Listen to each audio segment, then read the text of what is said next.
여러분, 예수님으로 만족하고 계십니까? 예수님이 계셔서 다른 것 무엇이 없어도 만족하며 살아가고 계십니까? 우리는 예수님 때문에 생명을 얻고 구원받아 하나님의 나라 백성으로 살아가고 있는 그리스도인들입니다. 그렇기 때문에 우리 중심에는 늘 예수 그리스도가 계시고 하나님의 말씀이 살아 움직여야 합니다. 우리의 상황이 어떠하다 할지라도 예수님 때문에 만족하고 기뻐할 수 있어야 합니다. 지난주 토요일은 우리 예수님께서 이 땅에 오심을 기뻐하며 성탄 예배를 드렸습니다. 예수님이 우리를 위해 이 땅에 오셨고 그 은혜로 인해 우리는 자유하게 되었습니다. 그러나 오늘 우리의 인생을 돌아보노라면 예수님이 계시든지 예수님이 계시지 않든지 불평과 원망과 시기와 질투와 분노와 고집으로 가득 차서 어느 누가 툭 건드리기만 하면 화를 내기도 하고 분노하기도 하는 그런 연약한 인생을 우리는 오늘도 살아가고 있습니다. 세상을 바라보면 세상은 늘 어둡고 아파하는 이야기들로 가득 차 있는 것만 같습니다. 그러나 우리는 이 어두운 세상을 사랑하셔서 이 땅에 오신 예수님이 계시기에, 그리고 그분은 우리의 생명보다 더 귀하게 여기며 살아가고 있기에 우리에게는 희망과 소망이 있습니다. 코로나 팬데믹 상황 속에서 아파하는 이 나라를, 그리고 이 민족을, 세계의 여러 나라들을 하나님 그 참된 위로와 소망과 위로하심으로 품어주시기를 간절히 기도할 뿐입니다. 저는 오늘 말씀 제목을 예수님으로 만족하십니까? 라고 정해 보았습니다. 이 질문은 여러분께 드리는 질문이 아니었고요. 설교를 준비하면서 제 자신에게 던졌던 질문입니다. 나는 지금 예수님으로 만족하고 있는가? 제 자신에게 질문했을 때 비로소 이 설교는 쓰여지기 시작했습니다. 하나님을 사랑한다고 말하면서 나 자신을 더 사랑했습니다. 예수님밖에 없다고 고백하면서도 예수님 외에 너무나 많은 것을 사랑하며 살았습니다. 말만 앞섰던 나의 연약함을 주의 십자가 앞에 다시금 내려놓고 다시 말씀을 보았을 때 오늘 마가복음 10장 17절 이하의 말씀이 마음속에 다가왔습니다. 여러분, 역사상 이 땅에 살았던 수많은 사람들이 있는데 예수 그리스도를 직접 만난 사람은 아주 극소수에 불과합니다. 그런데 오늘 본문에 등장하는 이 사람은 예수님을 직접 만난 사람이요, 그것도 1대1로 만났던 사람입니다. 그런데 여러분 아시다시피 결론은 매우 안타깝게 끝나게 됐습니다. 예수님을 만났음에도 불구하고, 예수님의 그 생명의 답을 들었음에도 불구하고 이 사람은 슬픈 기색을 띠며 근심하고 돌아갔다라고 성경은 기록합니다. 여러분, 왜 그랬을까요? 이 청년은 왜 근심하며 돌아갔을까요? 이 시간 한번 생각해 보시면 좋겠습니다. 예수님을 만난다고 다 구원받는 것은 아니구나. 참으로 아쉬운 이야기를, 그리고 참 안타까운 기록을 하나님께서 오늘 성경 기자를 통해서 왜 기록해 주셨을까? 여러분 한번 질문해 보시기 바랍니다. 여러분, 요즘 예수님이 필요하십니까? 예수님 정말 좋으십니까? 신앙생활하면서 많은 분들에게 기도 제목을 여쭤보면 많은 분들이 건강하게 해달라고 기도하거나 조금만 더 부자가 되면 좋겠습니다 라고 말씀하시기도 합니다. 많이 부자가 됐으면 좋겠다고 하는 분은 거의 만나본 적이 없습니다. 양심이 있으셔서 조금만 더 부자가 되고 싶습니다 라고 말씀하신 것 같습니다. 물론 다 소중한 기도 제목입니다. 여러분, 예수 믿고 나서 복 받는 것 너무나 중요한 일입니다. 하나님의 은혜로 더 풍족하게 되고 삶의 평안과 안정을 누리는 것 너무나 귀한 일입니다. 그러나 더 중요한 것은 인생을 누림의 결과가 아니라 인생을 살아가는 걸음 가운데 늘 함께 하시는 하나님의 은혜와 사랑을 온전히 경험하고 지금 누리고 있는가, 그렇지 않은가가 더 중요한 것입니다. 여러분, 지금 복음과 예수님은 저 멀리 아프리카나 동남아시아 어려운 지역에만 필요한 이름이 아니라 이 복음은 오늘 우리에게 절실하게 필요한 이름입니다. 이 복음은 우리 자신에게 절실하게 필요하다라는 것입니다. 오늘 마가복음 10장에는 예수님이 필요하지 않아서, 아니 예수님보다 이 세상에 더 중요한 것이 있어서 예수님을 떠나버린 한 청년이 등장하고 있습니다. 이제 이 청년이 왜 예수님을 떠나게 되었는지 두 가지 이유를 함께 살펴보면서 우리의 삶을 함께 돌아보기를 간절히 소망합니다. 첫째로, 청년이 예수님을 떠난 이유는 바로 부족함 없는 재물 때문이었습니다. 오늘 21절에 보면 예수님이 내게 아직도 한 가지 부족한 것이 있다라고 말씀하셨는데, 22절에 보면 이 사람은 재물이 많았다라고 기록합니다. 여러분, 이 사람은 재물에 있어서는 부족함이 없다라고 생각하는데, 예수님 보실 때는 그 부족함 없는 것이 부족함으로 드러나고 있다라는 것입니다. 그래서 어떤 사람에게 있어서 많은 것, 남들에 비해서 많이 소유하고 있는 것들은 자칫하면 예수님을 필요 없게 만드는 요소가 될 수 있다라는 말씀입니다. 많은 소유가 예수님을 따르지 못하게 하는 위험 요소가 될 수도 있다라는 것입니다. 우리는 물질과 지식, 이런 것들은 참 많으면 좋다라고 이야기합니다. 그런데 성경은 그렇지 않다고 증언합니다. 여러분, 돈이나 지식이나 많은 재능을 나쁘다고 할 수 있을까요? 그럴 수 없습니다. 그런데 여러분, 이 사람을 높아지게 만들어 버리는 그 연약함으로 인도하는 것들이 우리를 나쁘게, 우리를 연약하게 만들 수 있습니다. 오늘 본문에 나오는 청년은 재물이 많았습니다. 그리고 어려서부터 계명을 잘 지켰습니다. 오늘날로 말하면 정말 완벽한 사람, 이 청년은 교회 생활 잘하는, 참 잘하는 돈 많은 청년입니다. 모범적인 사람이요, 누구에게도 좋아 보이는 그런 롤모델 같은 사람입니다. 아마도 이 청년 역시도 자신을 모범적인 사람이라고 여기며 살아왔을지도 모릅니다. 그런데 예수님은 이 사람에게 질문을 던지며 정확하게 그 자신을 돌아보게 하셨습니다. 너는 그것을 버리고 나를 쫓으라. 너 그 재물을 버리고 나를 쫓으라 말씀합니다. 그러자 이 사람은 머뭇거리며 예수님을 떠나가게 됩니다. 오늘 우리도 하나님보다 더 소중하게 여기는 어떠한 것이 있다면 이 예수님의 질문 앞에서 머뭇거리며 돌아서게 될지도 모릅니다. 저는 그런 거 없어요. 마음속으로 생각하시는 분이 혹 계실 수 있는데 이것은 누구에게나 있습니다. 오늘 본문 속의 청년은 예수님께 궁금해서 다가온 것이 아니라 자기의 삶을 확인받기 위해서 예수님, 나 정도면 천국 갈 수 있지 않습니까? 영생 얻을 수 있지 않습니까? 라고 확인받기 위해서 나아왔던 것 같습니다.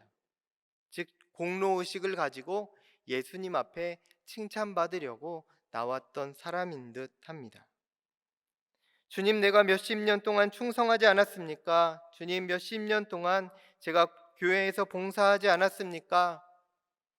내가 몇십 년을 굳게 신앙을 지키며 살아오지 않았습니까? 그러니까 이제 저에게도 마땅히 상을 주십시오 라고 말하고 싶은 그 마음을 오늘 우리는 발견할 수 있습니다. 누가복음 17장 10절 말씀을 함께 읽어보도록 하겠습니다. 너희도 명령을 받은 것을 다 행한 후에 이르길 우리는 무익한 종이라 우리가 하여야 할 일을 한 것뿐이니라. 아멘. 여러분, 그렇습니다. 우리는 이렇게 고백할 수 있어야 합니다. 그런데 우리는 이것까지도 다 알고 있는데요. 그런데 이렇게 대답하면 하나님이 또 결국 상 주시겠지라고 생각합니다. 내가 무익한 종이니까 해야 할 일을 했을 뿐이라고 생각하면서도 동시에 칭찬해 주시기를 기대하며 나아갈 때 우리는 종종 분노하게 됩니다. 우리는 교회와 직장에서 그리고 가정에서 이러한 순간들을 자주 만나게 됩니다. 내가 너희들한테 어떻게 해줬는데, 내가 교회에서 얼마나 열심히 섬겼는데, 내가 직장에서 얼마나 성실하게 일했는데요. 그렇게 생각하면서 우리는 겸손함을 가장한 교만함으로 이 세상을 살아가고 있는지도 모릅니다. 우리는 날마다 높아지는 우리 자신을 발견합니다. 우리가 높아지게 될 때 가장 큰 문제는 무엇일까요? 그것은 바로 하나님이 절실하게 느껴지지 않는다라는 것입니다. 나의 물질과 지식과 여러 가지 은사들이 나에게 힘을 줍니다. 능력도 줍니다. 권세도 줍니다. 그렇기 때문에 하나님 없이도 살 수 있어 라는 착각을 하게 만들어 버립니다. 여러분, 이러한 상황을 극복한 인물 한 사람을 잠시 소개하려고 합니다. 이 사람은 바로 삭개오입니다. 부자였고 나름 권세도 있었던 사람. 그런데 삭개오는 그가 가진 모든 것을 다 버리고 예수님을 인정하며 예수님을 따라갔던 사람입니다.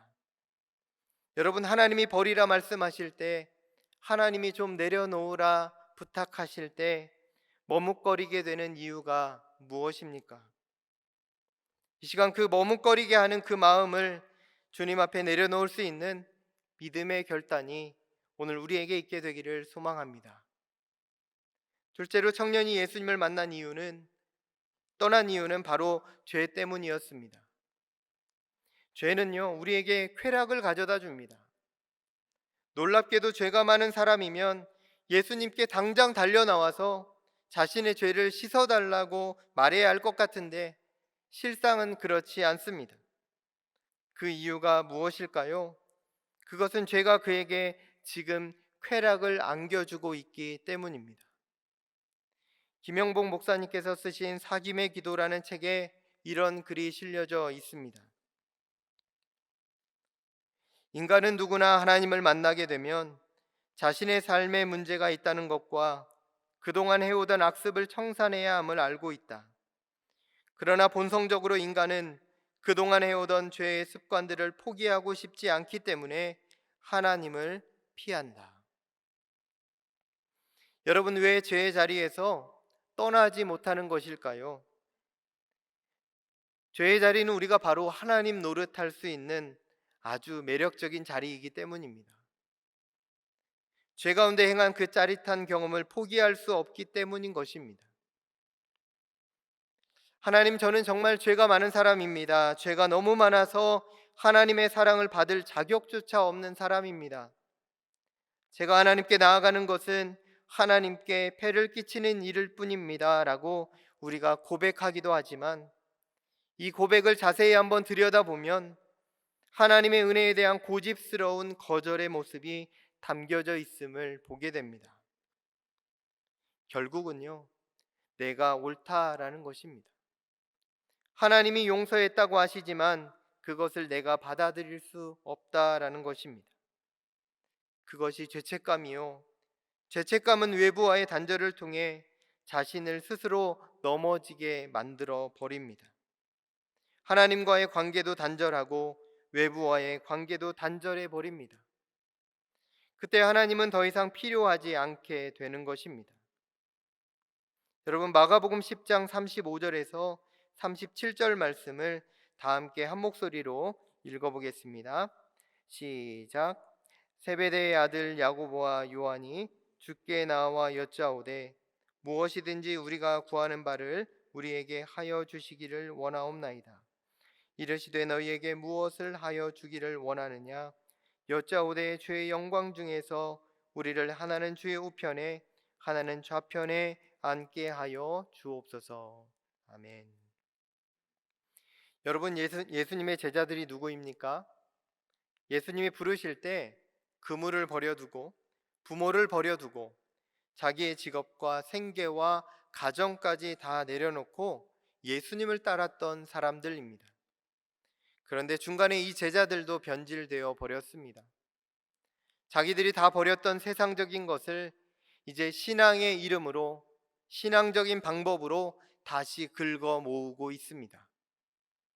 다 버리고 출발했습니다. 그런데 어느 순간 세상적인 방법으로가 아니라 이제 예수님의 이름으로, 하나님의 능력으로 그 세상 것들을 차지하려 달려듭니다. 지금 예수님을 이용해서 부해지려고 하는 이상한 제자들이 성경에 기록되어 있습니다. 여기서도 앞에 부자랑 다를 것이 없죠. 그것을 넘어서서 46절에 가면 우리가 해답에 근접한 사람 한 사람을 또 만날 수 있게 됩니다. 오늘 읽지 않았지만 46절에 보면 바디메오라는 사람이 등장하고 있습니다. 이 사람은 맹인입니다. 그런데 예수님이 지나가시다가 47절 마지막에서 이렇게 소리칩니다. 나를 불쌍히 여기소서. 예수님, 나를 불쌍히 여겨 주옵소서. 여러분, 50절에 보니까 뭐라고 나옵니까? 맹인이 겉옷을 다 버리고 라고 나옵니다. 이 맹인에게 겉옷은 무엇입니까? 전 재산입니다. 우리는 이렇게 생각합니다. 에이, 겉옷 정도는 쉽게 버릴 수 있지 않나? 그것은 겉옷이 한 10벌쯤 되는 분들의 생각입니다.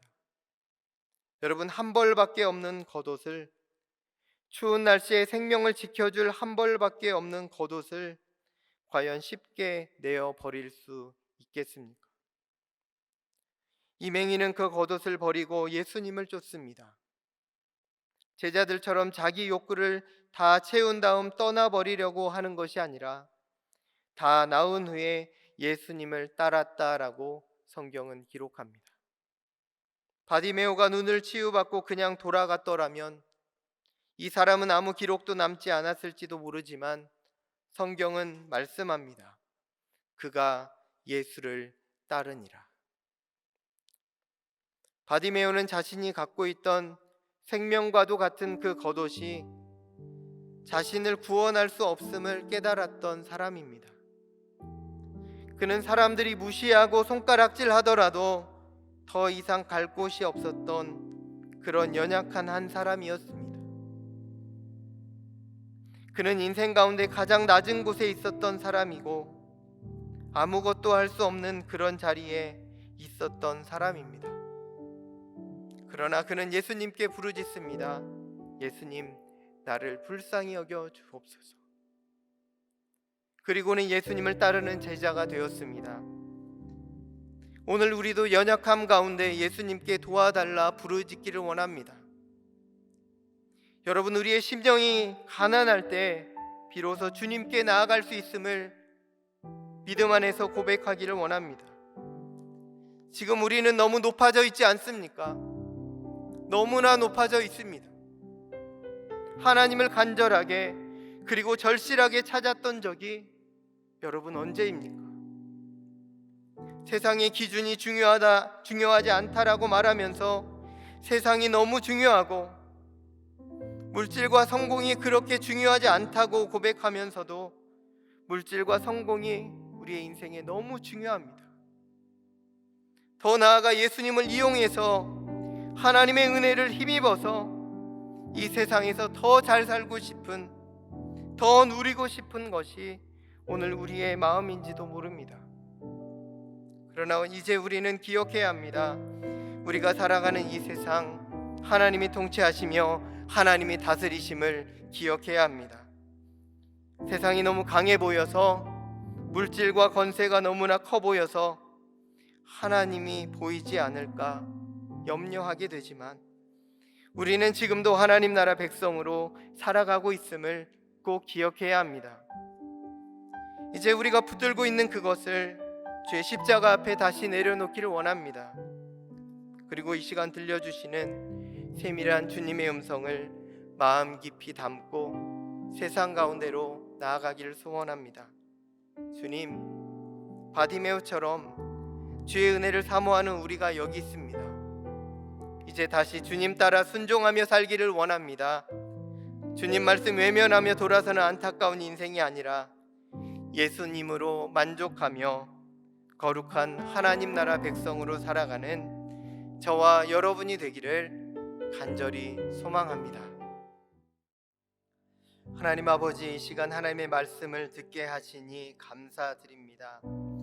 예수님으로 만족하지 못하고 세상의 것들을 추구하며 살았던 지난 날들을 회개하며 나아갑니다. 주님보다 더 사랑하는 것이 너무 많은 인생이었음을 이 시간 고백합니다. 주님, 우리의 연약함을 불쌍히 여겨주시고 성령으로 새롭게 하여 주옵소서. 모든 것 주님께 감사드리며 예수님의 이름으로 기도드립니다. 아멘.